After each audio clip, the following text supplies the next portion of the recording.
ఈ పెద్ద మనిషి చంద్రబాబు నాయుడు ఏమన్నాడు? ఎన్నికలప్పుడు ఏమన్నాడు? తాను తన ఎమ్మెల్యేలు డోర్ టు డోర్ క్యాంపెయిన్ చేసేటప్పుడు ఏమన్నాడు? ఇంట్లోకి పోతే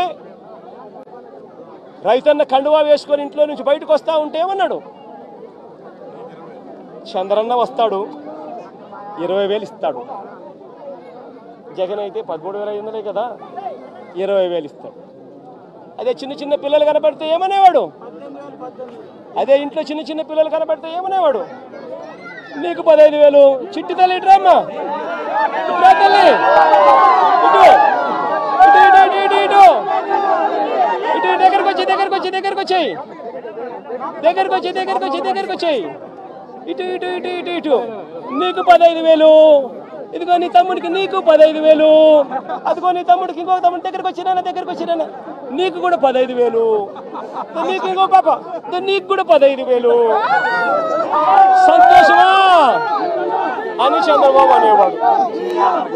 అదే జగన్ అయితే అమ్మఒడి కింద కేవలం అమ్మ ఖాతాలో 15,000 మాత్రమే వేస్తాడు. అదే చంద్రబాబు అయితే సూపర్ 6లో చెప్పాడు నీకు 15,000, నీకు 15,000, నీకు 15,000, నీకు 15,000 అని చెప్పాడు. అని పిల్లలను మోసం చేశాడు, అక్క చెల్లెమ్మలను మోసం చేశాడు. ఆ ఇంట్లో నుంచి వాళ్ళ అమ్మ బయటకు వస్తే వాళ్ళ అమ్మ, వాళ్ళ చిన్నమ్మ, ఇటువంటి వాళ్ళు ఎవరైనా బయటకు వస్తే, నీ పేరేం పేరు తల్లి? నందిని లాంటి తల్లి బయటకు వస్తే ఇంట్లో నుంచి ఆ తల్లిని చూపించి ప్రతి మహిళకు 18 సంవత్సరాలు నిండిన ప్రతి మహిళకు మా చంద్రన్న సూపర్ 6లో చెప్పాడు ప్రతి మహిళకు నెలకు 1,500 రూపాయలు చెప్పున సంవత్సరానికి 18,000. నీకు 18,000 చెల్లెమ్మ, నీకు 18,000, నీకు 18,000 అని ఆ ఇంట్లో నుంచి వచ్చిన ప్రతి ఒక్కరూ ఆ అమ్మకు, ఆ చిన్నమ్మకు, ఆ పెద్దమ్మకు అందరికీ నీకు 18,000, నీకు 18,000, నీకు 18,000 చెప్పాడు. అందరితో ఆగిపోయాడా? ఆ ఇంట్లో నుంచి 50 ఏళ్ళ పై చిలుకు గల మహిళ ఎవరైనా బయటకు వస్తే, మా అమ్మ వయసులో ఉన్న ఎవరైనా బయటకు వస్తే, మా అమ్మలంటమ్మ బయటకు వస్తే వీళ్ళకేమనేవాడు? జగన్ అయితే నీకు 18,000 ఇస్తాడు, మా చంద్రన్న అయితే నీకు 48,000 ఇస్తాడు అని చెప్పి అమ్మను మోసం చేశాడు. ఇంట్లో నుంచి ఒక 20 ఏళ్ళ పిల్లోడు బయటకు వస్తే ఏమనేవాడు? నీ పేరేం పేరమ్మా?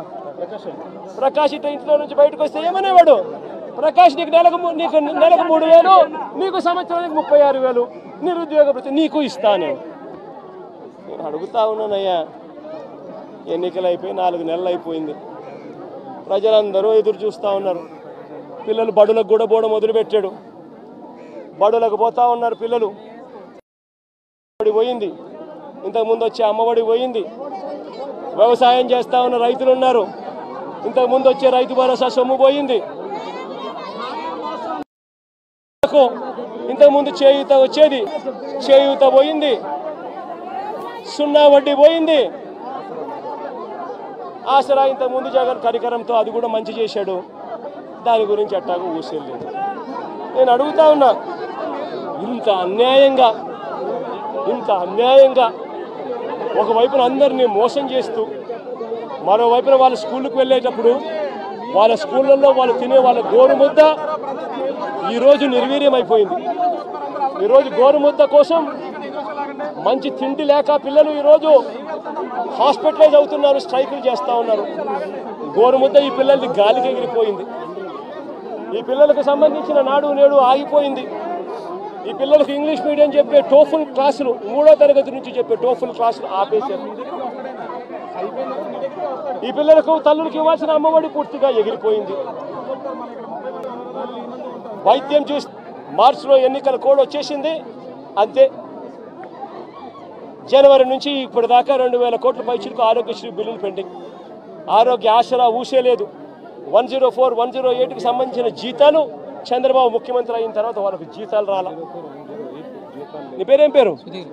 సుధీర్ లాంటి ఎవరైనా పిల్లోడు, ఇంజనీరింగ్ చదువుతా ఉన్న పిల్లోడు ఎవరైనా, డిగ్రీ చదువుతా ఉన్న పిల్లోడు ఎవరైనా కనిపిస్తే ఆ పిల్లాడికి జగన్ ప్రభుత్వంలో విద్యా దీవెన కింద ప్రతి 3 నెలలకు ఒకసారి, 3 నెలలు అయిపోయిన వెంటనే సుధీర్కు వాళ్ళ తల్లి ఖాతాల్లోనూ, సుధీర్ బ్యాంక్ అకౌంట్ ఖాతాల్లోనూ, జాయింట్ అకౌంట్లో వెంటనే విద్యా దీవెన కింద ఫీజులకు సంబంధించిన సొమ్ము పడిపోయేది.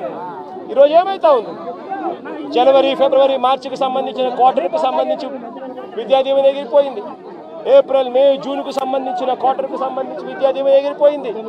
జూలై, ఆగస్ట్, సెప్టెంబర్కి సంబంధించిన విద్యా దీవెనకు సంబంధించిన క్వార్టర్కి సంబంధించిన విద్యా దీవెన కూడా ఎగిరిపోయింది. ప్రతి ఏప్రిల్లో వసతి దీవెన సుధీర్కి అందేది, సుధీర్ తల్లికి అందేది తన బోర్డింగు, తన లాడ్జింగ్ ఎక్స్పెండిచర్ కోసం. అది కూడా ఎగిరిపోయింది. ప్రతి పథకము జగన్ హయాంలో, వైఎస్ఆర్సీపీ ప్రభుత్వంలో ఏ పథకం కోసము ఎవరు లంచాలు ఇవ్వాల్సిన పని లేకుండా ప్రతి పథకము డోర్ డెలివరీ జరిగింది. పెన్షన్ కావాలన్నా డోర్ డెలివరీ, పథకం కావాలన్నా డోర్ డెలివరీ, రేషన్ బియ్యం కావాలన్నా డోర్ డెలివరీ జరిగింది. ఈరోజు ఏం జరుగుతూ ఉంది? ఈరోజు పెన్షన్ కావాలన్నా, ఇవ్వని పథకాలను సైతం లంచాలు తీసుకోవాలన్నా, పెన్షన్ కావాలన్నా కూడా ఈరోజు జన్మభూమి కమిటీకి సంబంధించిన, తెలుగుదేశం పార్టీకి సంబంధించిన నాయకుల ఇంట్లో సచివాలయ సిబ్బంది అక్కడికి పోయి ఆ నాయకుడు ఇంట్లో పెన్షన్ను పంచుతారు. మేము ఎందుకయ్యా తెలుగుదేశం పార్టీ నాయకుల ఇంటికి మేము ఎందుకు పోవాలి అనేవాడు 2 నెలలు అలా రాకపోతే పెన్షన్ కట్. జరుగుతూ ఉందా లేదా? నేను అడుగుతా ఉన్నా. ప్రతి విషయంలోనూ అబద్ధం. గవర్నెన్స్ పూర్తిగా గాలికి ఎగిరిపోయింది. ఈరోజు తెలుగుదేశం పార్టీకి సంబంధించిన వ్యక్తులు ఏం చేసినా కూడా పోలీసులు అడిగే పరిస్థితిలో లేరు. ఎవరైనా పోలీస్ స్టేషన్కి వెళ్ళి కేసు పెడితే చాలు, రివర్స్ కేసు పెట్టిన వ్యక్తి మీద రివర్స్ కేసులు పెట్టే పరిస్థితి ఈరోజు ఉంది. ఈరోజు రాష్ట్రంలో అతలాకుతలమైన పరిస్థితుల మధ్య ఈరోజు రాష్ట్రం పరిపాలన జరుగుతూ ఉంది.